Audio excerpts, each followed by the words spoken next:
Now let's move on to a significant development of the special counsel's investigation into Donald Trump's handling of classified documents. The New York Times today reporting federal prosecutors have obtained the confidential cooperation of a person who has worked for him at Mar-a-Lago. The report adds investigators are looking into whether the former president ordered a box of sensitive material moved out of a storage room. Let's break this down. With us, CNN's Evan Perez and the former Assistant U.S. Attorney Elie Honig.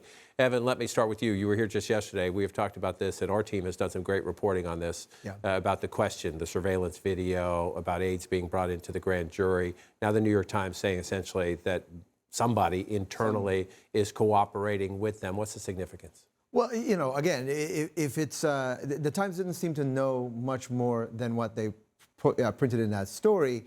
And, you know, it's been a bit of a parlor game inside Trump world about whether there is a cooperator. A lot of people believe that there is one, and there's a lot of suspicion as to who that is and what do they know.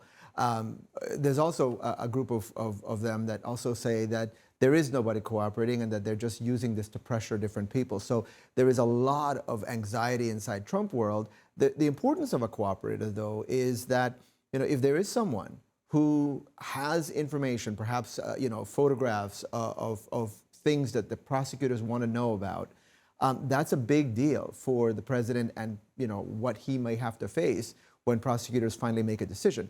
A cooperator is key to, you know, getting, you know, especially in Trump world, where, as you know, John, you know, the former president has been very successful in batting away all of these investigations simply because people have stuck by him, except for Michael Cohen.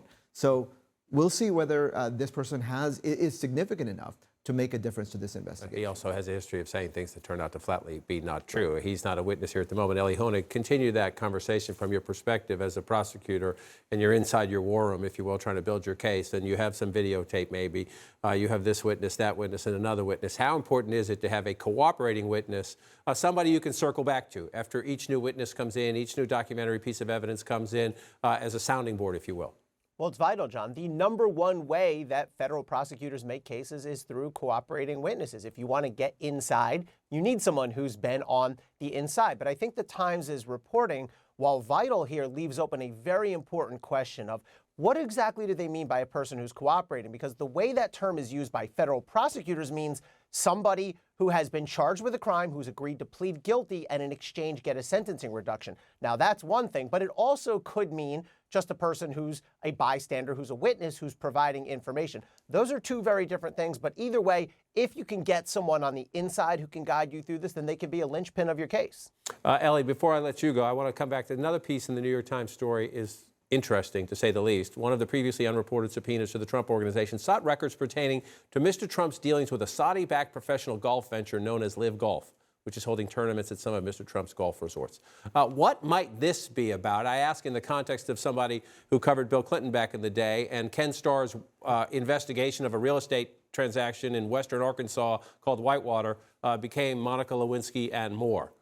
Yeah, so the question here is, are we looking at sort of the inverse of that, something that started with documents and will expand out into the financial universe, or is this request to Live Golf sort of confined to the ongoing Mar-a-Lago investigation? Are there documents that were found in Mar-a-Lago that might somehow relate to Live Golf?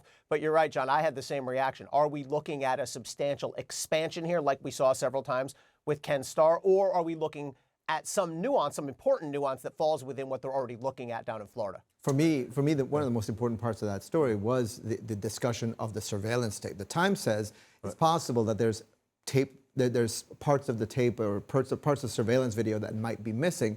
That is a big deal potentially for the investigators. How did that happen, and was it intentional? Right, because as you have said repeatedly, they're looking at how the documents are handled, but they're also looking at the obstruction question. Which is the biggest part of this, right? The biggest problematic part of this, right? All right, we'll continue to bring you more as we get it. Evan Perez, Elie Honig, grateful for that new reporting and insights.